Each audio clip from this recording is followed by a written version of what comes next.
They say that the streets aren't about what we have but what we make of what we got. Mumbai, the city of dreams where many arrive with bare necessities which at times transform. The city gives, you cling onto it, well, you stand out. The most populated city in India, the 5th most populated in the world, which symbolizes dreams, ideation, engineering, innovation and most importantly, adaptation to survive on the street. Much like the new Street 750. The first ever Harley to be manufactured in India, built from the ground up to thrive in the concrete jungle. And what better place to test its artillery than here? An all-new platform since the V-Rod, the Street 750 targets young urban population. And to understand what tickles their fancy, Harley went and spoke to a whole bunch of them from the cities of LA, Tokyo and even Mumbai. And the verdict called it to be something understated, yet rebellious, practical, yet fun.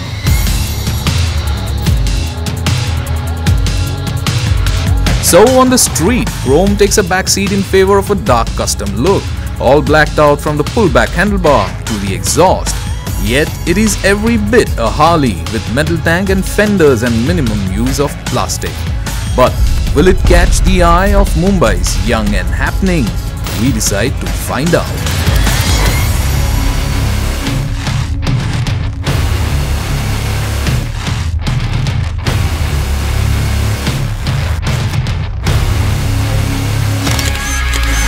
Now the bike looks small and does not look like a badass cruiser, but to me, the V-Rodish looks and the subtle retro touches really adds to it. But the finishing left me wanting, because the dangling wires, attention to details just don't fit the bill when we are talking Harleys, and the plastic, though minimal, failed to match up to a bike that looks this good. With the aesthetics of the bike out of our way, it's time to find out if the bike can walk the talk. Now the Street 750 uses a 749cc liquid-cooled V-twin motor called Revolution X. Quite similar to the Revolution motor jointly developed by Porsche and Harley for the V-Rod. But unlike a traditional 45-degree V-twin that comes from Harley, this one's a shorter and a wider engine, a 60-degree V-twin built specifically to lower the seat height of the bike and the center of gravity of the bike. The new platform has allowed for a higher ground clearance and an extra 2 inches of suspension travel when compared to the Iron 83. So the Street 750 not only has the lowest saddle height, but it's also got the highest ground clearance amongst all its siblings. And we'll be putting this very thing to test by riding this bike amongst the most grueling streets of Mumbai in peak traffic hour.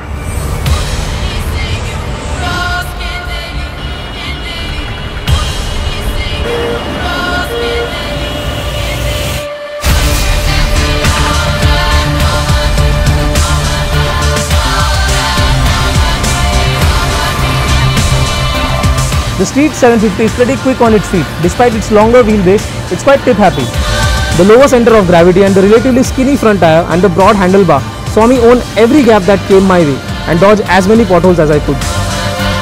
As for those craters that I could not avoid, well, the long suspension travel and the perfectly dialed in spring and damping took care of it.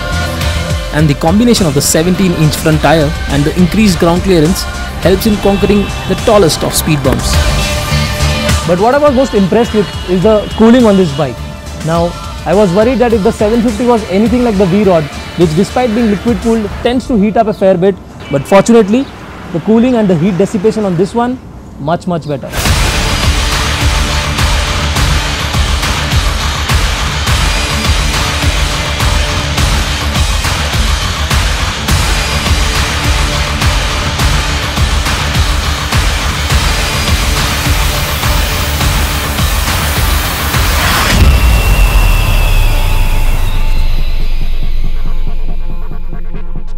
Traffic is where you can torture the first 3 gears.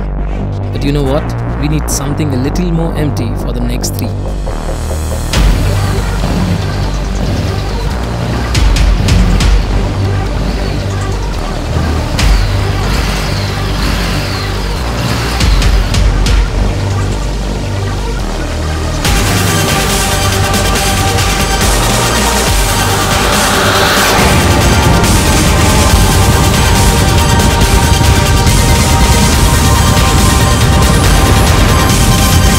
despite the engine being hard mounted on this bike, there's practically no vibration whatsoever.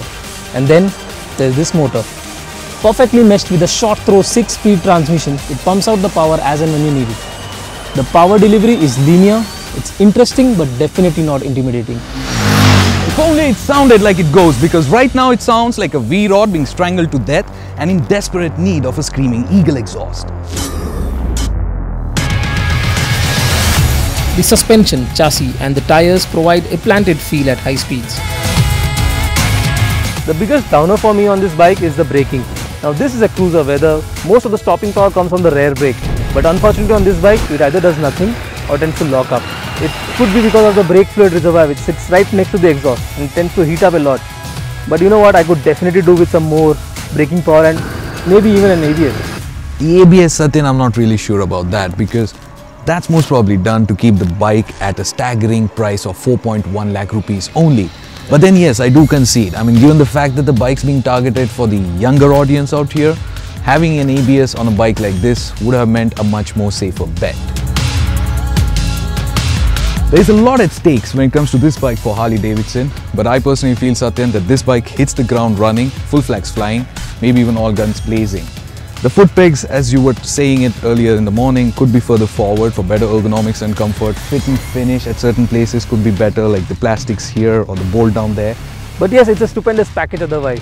I mean, we literally thrashed the bike in the streets of Mumbai. We took it over speed breakers, potholes, and we did really very well.